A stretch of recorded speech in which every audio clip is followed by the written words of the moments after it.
All right, today we're going to talk about withdrawal plans um, and like some popular ones out there, and one that I think is the one I've been doing for the last couple years or plan on doing for a very long time, but nobody put a name to it. So we'll get into that in a minute or so, but just a reminder, let me get up here real quick. All right, so that's where I'm at now, where, at my current plan for 2026. Just as a little reminder, like it's been the last couple weeks have been a little rough in the market, and I think we always remember like short term. What is it? A goldfish that only remembers like 3 hours or something. People say be a goldfish. Um, if you want to forget something.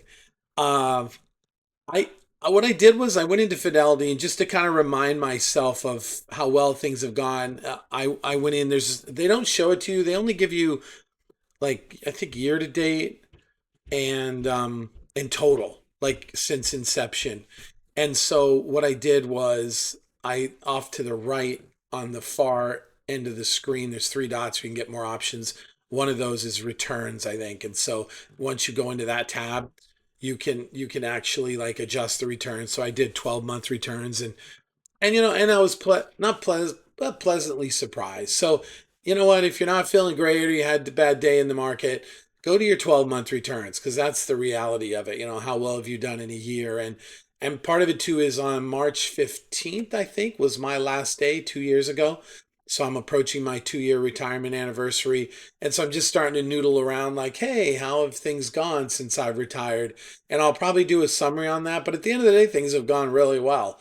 You know, and I would even venture to say, I may even be able to say, listen, when you take out FICA, when you take out how much I was putting away for retirement, when you take out taxes, when you take, I may be net where it's a neutral. So I've retired for free for 2 years.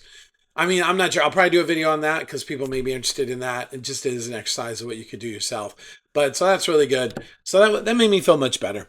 So here's my current stack where I'm at now. Here's where I'll be at the end of the plan. So let's dive into what I want to do today. So I was watching Heritage Wealth Planning, and he did a video, Josh Scanlon, on like the best types of withdrawal plans. So we know the obvious ones, right? There's 4%, which I'm just so vehemently opposed to. I mean, you do what works for you, you do you. But I just think life is way more sophisticated than a straight 4% drawdown.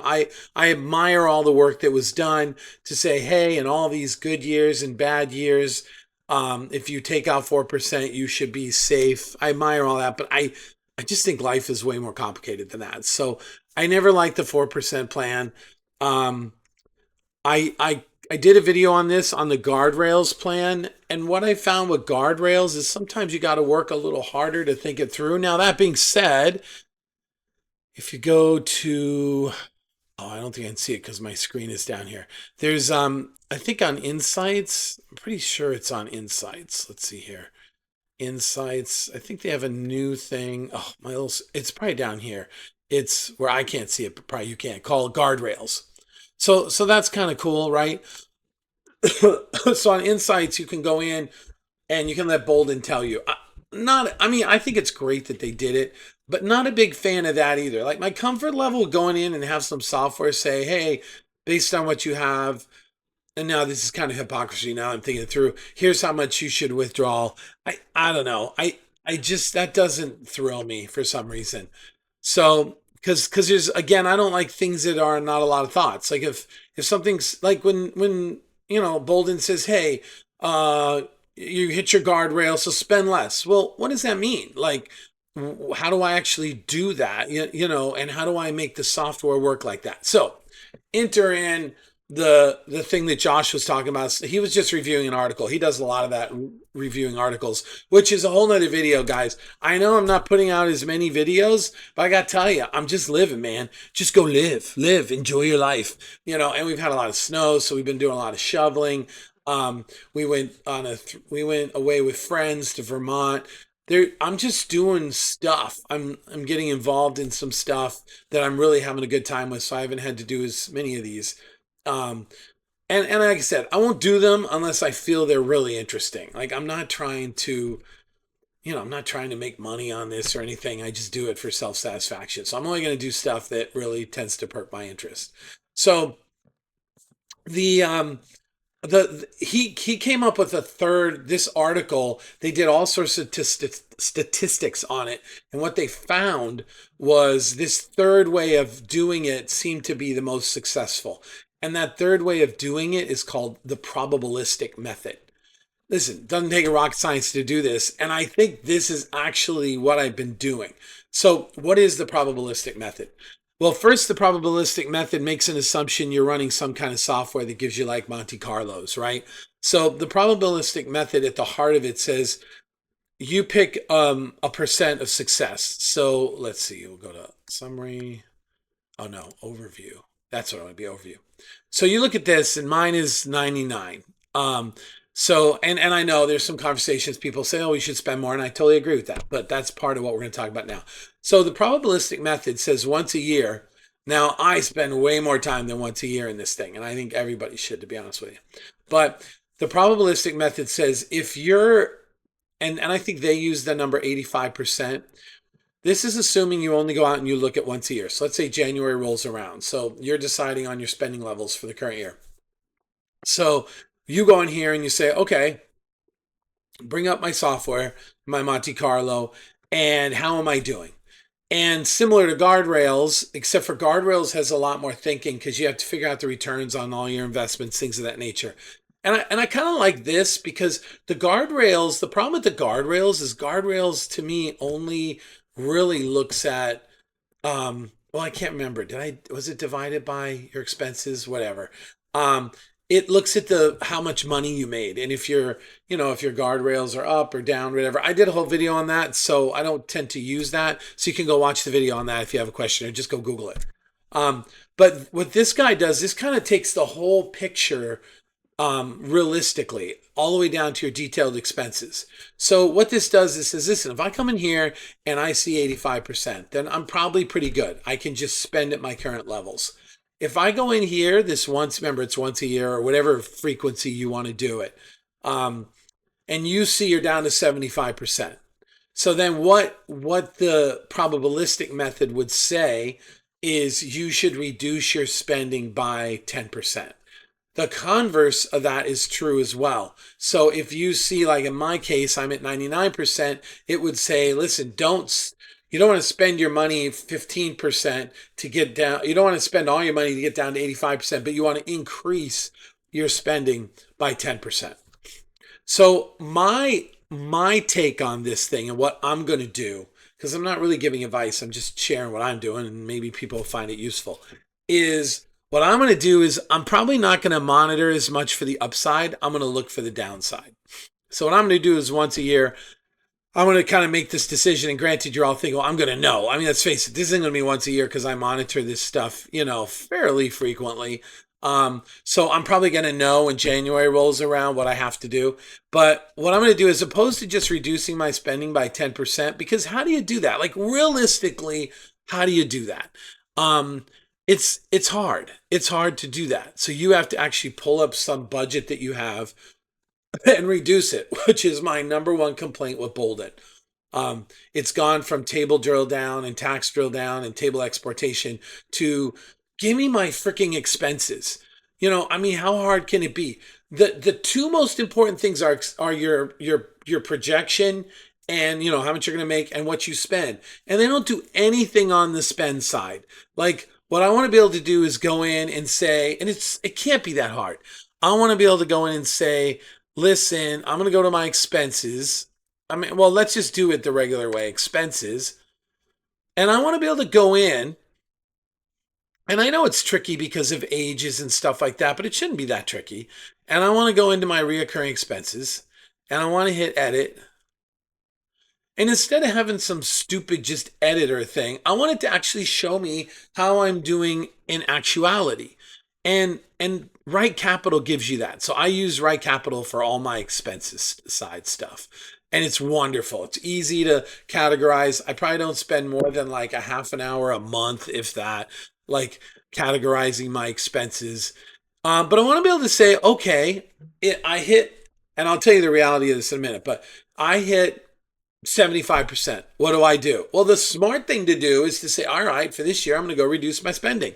Now, I'm okay with the fact that, you know, it's hard for Boldin to do year by year, and I would never expect him to do that. I just expect him to say, hey, I'm going to change this. So, what I'm going to do is I'm going to cruise in here. And the way I'm going to really do it is I'm going to go under right capital, but I'm not allowed to show right capital because they asked me not to.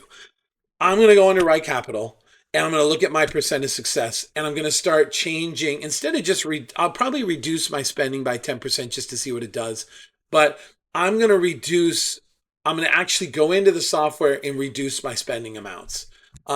Because that way when I'm in right capital and once a month or whatever, I'm kind of checking my money or once every 6 months, I'll know, am I actually reducing my expenses? Whereas, and then what I'm going to do is I'm going to reduce them. Then I'm going to come into Boldin and I'm going to change these numbers. But probably what I'm going to do is I'm going to say, okay, I'm going to reduce my spending.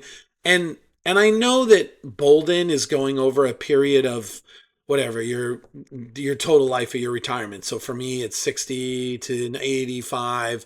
I mean, I'm not 60 yet. I'm going to be 60, but it's just easy to add up. So that's 25 years. So I know when I reduce this expense, it's calibrating it for all 25 years. But I'm kind of okay with that because that's how the software is deriving it anyway. So probably what I'll do is I'll cruise in here and say, okay, I've got an issue. You know, in reality, what am I going to do? In reality, like if we really want to talk turkey, I'm probably going to go into my miscellaneous, which is here, right? I don't know why that's under personal care. That's kind of weird. I wonder if that got switched. I should switch that. I'm probably going to go into my spending miscellaneous and reduce this until I can get back up to 85%. Um, and then the converse of that is true too, right? Like if I just start bumping up, but I'm only technically doing this once a year, which for me, I'm doing that anyhow, because like once a year, I kind of validate my spending and make sure that the categories match. But it's so easy. Like I said, in Right Capital, you can just go in and say, pull a budget and say, okay, give me last 6 months. And it'll show you, here's what you budgeted per month. And here's what you have your actual for. And you know what? I understand that like Boldin has monthly and stuff. Listen, if they just made me switch everything to monthly, but they could actually track my spending, it would be well worth it. So I know nobody from Boldin's listening, but I just feel like that is such an important part of your life. Because if you don't track your spending, you know, you could just derail the whole thing. You know, so anyhow, that's what's called the probabilistic method. In reality, that's what I'm going to do. I'm going to probably once a year, and it kind of makes sense, right? Because at the end of the year, I'm looking at a lot of things. You know, at the end of the year, I'm looking at my spend for the whole year. I'm looking at, I have to move all this money into my transition accounts, which again takes like 15 minutes, the transition account piece.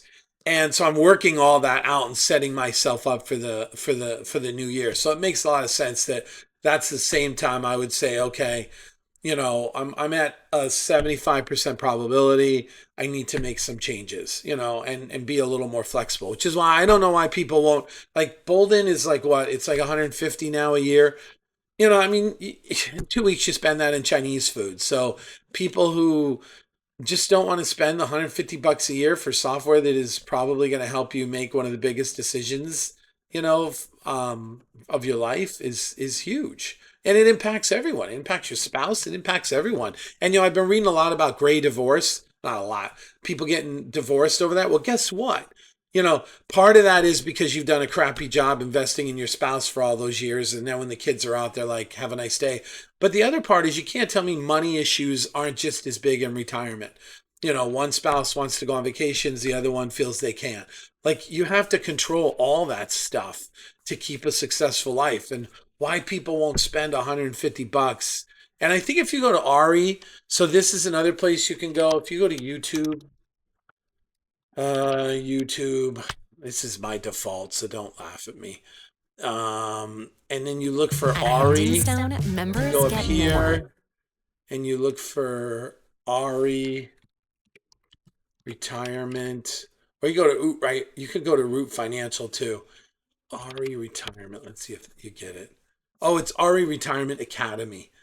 Oh, but here he is, right here. So you get it right away. You can just go into his into his thing, and I think it's on the first description. Let's see here. I mean, and all his videos I think have a link to it. So this guy is great. He's awesome. So you can always go to his retirement academy, and his software now has gone up, but it's the real right capital, and I think it's a $500 one-time fee, which is just well worth what it does for you. I guess it kills me they won't let me show it because I would probably use that so much if I could.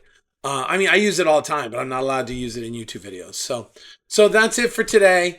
You know, just keep trucking. It is so worth it, man. I'm hitting 2 years, and it went just like that. So, encourage those of you who are planning, just keep planning. It's just so worth it. Life flies by very fast. So, all right. So take care. Have a good one. Talk to you later.